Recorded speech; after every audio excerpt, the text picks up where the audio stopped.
The big question after the latest bombshell revelation in the Russia investigation is, how will President Trump react? We now know that Deputy Attorney General Rod Rosenstein specifically authorized the special prosecutor to investigate former Trump campaign chairman Paul Manafort for potential collusion with Russia or Ukraine. That information was in a partly redacted, informally secret government memo filed in court by Special Prosecutor Bob Mueller late last night. Let's examine the implications of this latest revelation with Republican Congressman Sean Duffy of Wisconsin and Washington attorney and Democratic strategist Scott Bolden. Scott, I want to go to you first. Do you think that this is really justified? Is it going the right direction? And what in the world would Ukraine have to do with the Russia collusion on the election of 2016? Well, as a former prosecutor and someone who defended people in the Clinton investigations, let me just say this. I not only think it's going in the right direction, but it's the Republicans that have authorized it, not just Rosenstein, but the original order that was given to Mueller for his investigation was to investigate collusion or coordination between these parties either before or after the Mueller investigation. And so Rosenstein, and even under the Code of Federal Regulations, are just following where the evidence takes them. Okay, Scott, you can't really argue with that. Let me put up, actually, I want to go to the graphic here. The original letter that Rod Rosenstein sent to Mueller authorizing his investigation. There are 3 points to this, and if we can put that up on the screen. Number 2 on this point is any matters that arose or may arise directly from the investigation. And Congressman Duffy, I was pleased and honored to serve with you in the United States Congress. But point number 2 says any matters that arose or may arise directly from the investigation. There's a lot of things that would suggest that maybe the Democrats that were the ones that were actually colluding. Do you see any evidence that Mueller is actually pursuing that part of the investigation?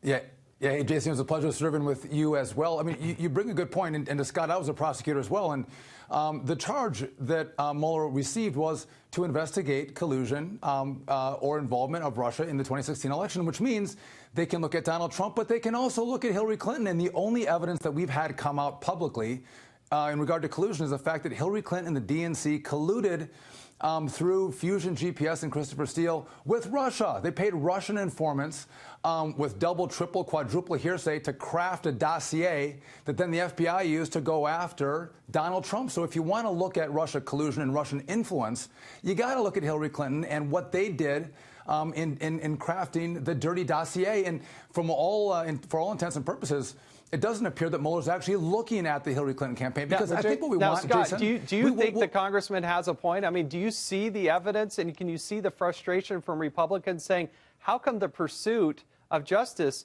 is only in one direction? It's a one-way street. Why not go look at what the congressman just laid out? But Jason, it isn't a one-way street. It is incomparable. The meetings and all the information and the guilty pleas that have come out of this Mueller investigation have nothing to do with collusion, by the way. They have nothing to do with collusion. They have with lying to the FBI, which is wrong. They have a direct mandate to look at the coordination between Russia and this and the Trump the Trump campaign. But let me get to Hillary Clinton, because the Republicans love to jump on and jump back to Hillary Clinton. Now, if you think Hillary Clinton ought to be investigated, the Republicans run the House, Senate, and the White House. 2 congressmen, or 1 senator and 1 congressman, sent a letter over to DOJ, to Jeff Sessions, asking them to investigate. So if they don't investigate, that means either there's nothing there or they're too busy focusing on the other part of the Mueller investigation. You do see that there was more than $10 million that went out the door there, right? DOJ. Sorry, Scott. Sorry, Congressman Duffy. Sorry, go ahead.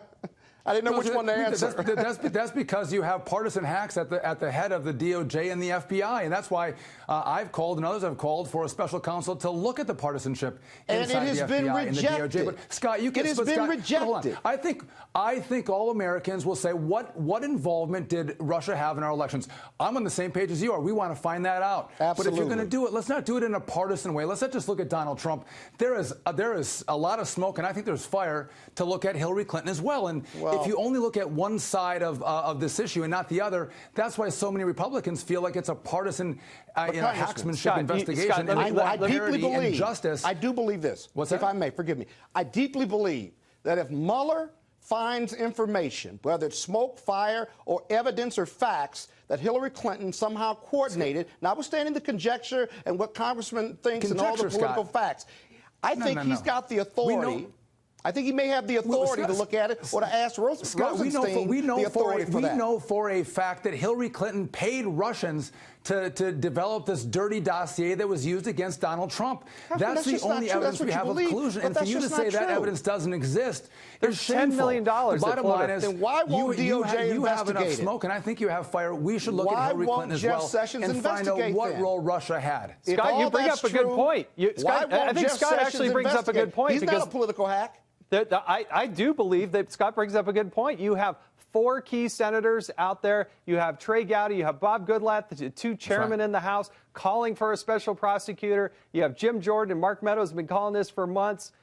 You got people like Sean, and they still won't do it. And I got to tell you, to people on the right side of the aisle, it is a mystery because it does seem like it's a one-way street. But Democrats aren't afraid of an investigation of Hillary Clinton. We're not. Listen, I'm not afraid of it. I don't think the Dems should. Let the investigation run its course. And I promise you, the Democrats won't be attacking the investigation. You understand this point very well. You were the chairman of. Jason, you were the chairman of the investigation in the Oversight Committee and investigation in the House. And when you tried to get information from the FBI and the DOJ, did they cooperate with you? Did they provide you the evidence that you asked for as a dutifully empowered individual in Congress to do oversight over those over the Bureau and the agency? No, they didn't provide it to you. They don't provide it to the Intelligence Committee. They don't provide it to Bob Goodlatte and the Judiciary Committee. They're not cooperating even with our investigations, which makes you scratch your head and go, what are they trying to hide from the American people and from the Congress? If they cooperated with us, Scott Bolton, I want to give you. Scott Bolton, I want to give you the last word, but I do want you to consider this. It is a closed investigation. There have been subpoenas in place since 2016, and still the Department of Justice will not open up the files on a closed case. And I would think that you're very accomplished, and I think a reasonable person would understand how patently unfair it is to the pursuit of justice and oversight to not turn over those documents and allow congressmen on both sides of the aisle to review those documents. Well, you know what? Let me tell you this. I don't know whether it's fair or reasonable or not, but I don't know whether Republicans are bragging or complaining because you are in control of all 3 houses. And by the way, congressmen and senators have a lot of levers to pull. You can hold them in contempt. You can impeach them. You can force them to turn these documents over. You could even go to court to do it and have a court hold them in contempt. And the Republicans just simply have not done it. Now, are you bragging or complaining? Gentlemen, I gotta leave it there. This is not a situation that's going away. I appreciate you joining us tonight on this beautiful Tuesday.